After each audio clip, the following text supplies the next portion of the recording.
you know, the marriage vows that I took, which says, you know, until death we part, until death do us part.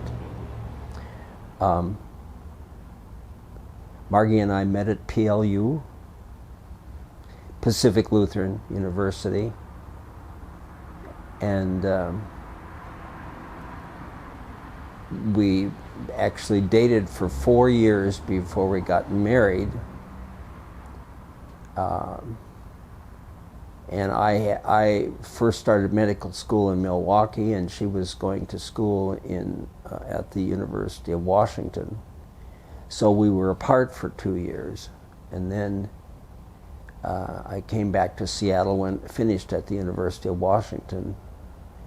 And at Christmas time of my junior year in medical school, Margaret had then finished the physical therapy school. We got married. So our first date was on February the 7th of 1962. And I don't know whether, I think Margaret had a couple of dates with other folks, but I don't think I ever had any dates with anybody else. So we got married in December 28th of 1965. So we're working on 55 years together as a married couple. And, you know, we've been dating since 1962, so wow. We've been together, we've been, so to speak, an item since 1962, 58 years. So you're coming up on your 58th year. Yeah. Being together 59 years. 59 years. And together. 55 years married. That's amazing. What a testament. So, you know, probably everybody knows that Margie has Alzheimer's disease. Her diagnosis was made in February of 2009. So it's been almost 11 years now since the diagnosis. My kids tell me that they could see Mom sort of slipping even for as long as 5 years before that.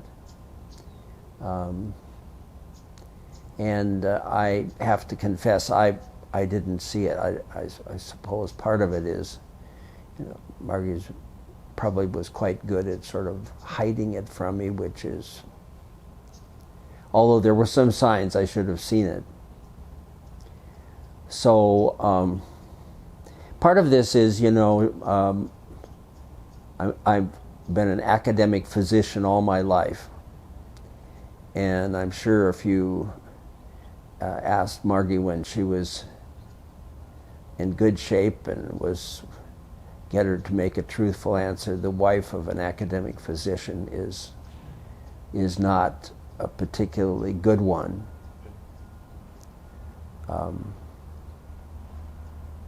But we never had any really serious issues as far as I was concerned. And then on top of our 3 biological children, we adopted 3 more children. And so for a while, a fairly substantial period of time, we had 6 children in the house.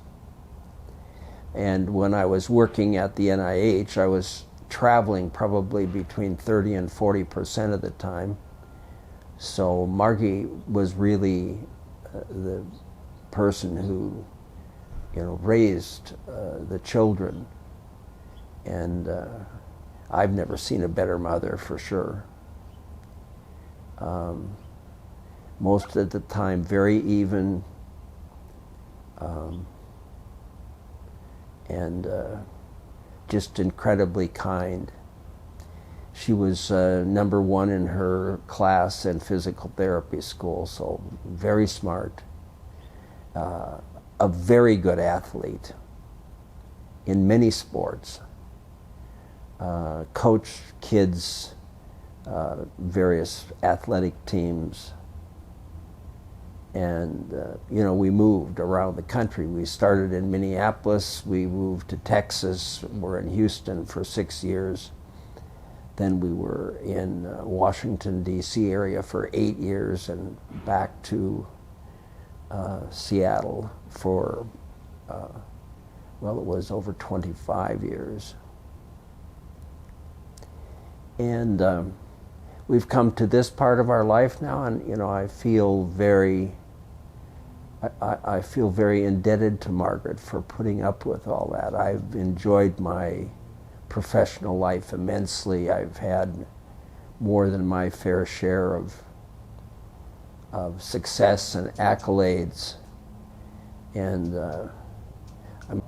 I mean, I feel my first blessing is the Savior.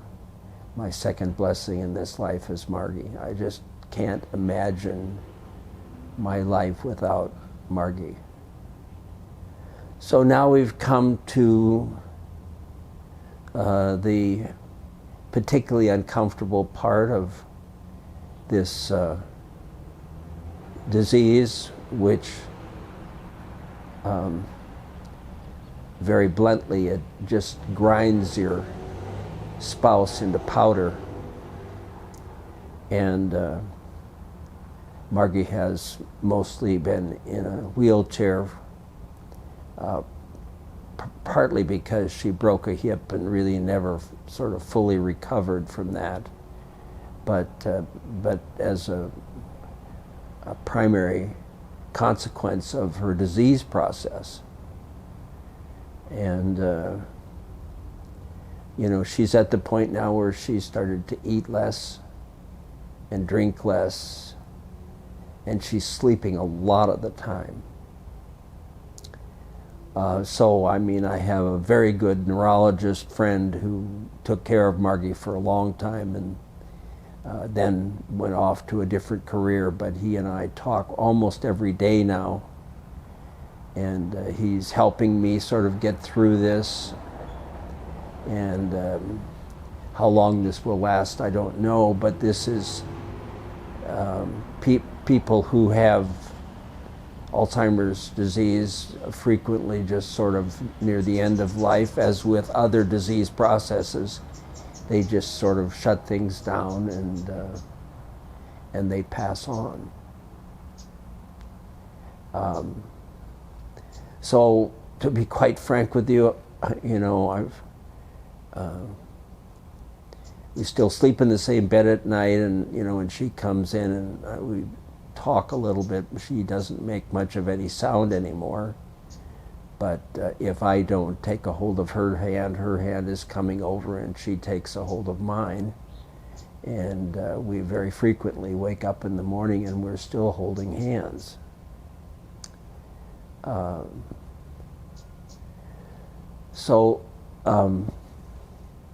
I probably look like a brave soldier. I have no idea what's going to happen when Margie is taken home by the father. But I will miss her enormously, even though she's really not able to communicate very much right now. I find myself going over situations in life with her and talking about them, and some of the things that happened I'm not so proud of, and find myself apologizing to her for them.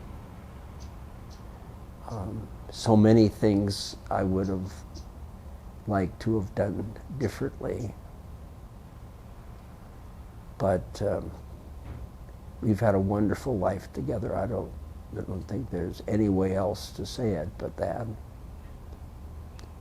You've been such a rock in her life, as she was for you. She's, you know, I would say she was the rock in mine.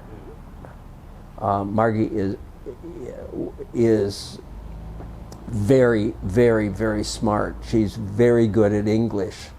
So even some of my most technical applications for funding, she would read and then she would say, you know, this really is not, these are not ordered properly, and she would give me suggestions, even though the true science of it she probably had a general idea about, but didn't really know the specifics. And she was frequently my toughest critic, and always valued very much her willingness to sit down and read things through and give me her best suggestions. That's a great partner to have.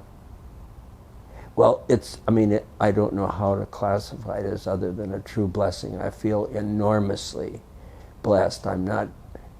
It's a sort of a mystery to me. I don't know how God paired us up, but I take it as a true gift from the Father that we ended up together. That's great. Well, thank you, Jeff. Yeah, thank you. Does that do what you? Yeah, I think so, absolutely. So you'll probably only use a tiny part of that. Yeah, about 10 seconds. I'm just kidding. No, we'll cut it down a little bit, but it won't. It'll. So the natural history of Alzheimer's is usually about something of the order of 7 to 10 years after the diagnosis, and Margie's obviously at 11 years now. So this is, I can kid myself all I want to, but it is time. From the experiences of others, this is time.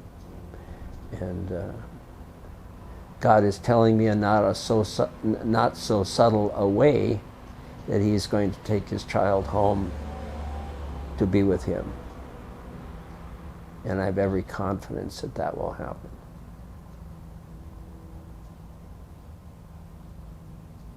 So I don't know. That's my story, and I'm sticking to it.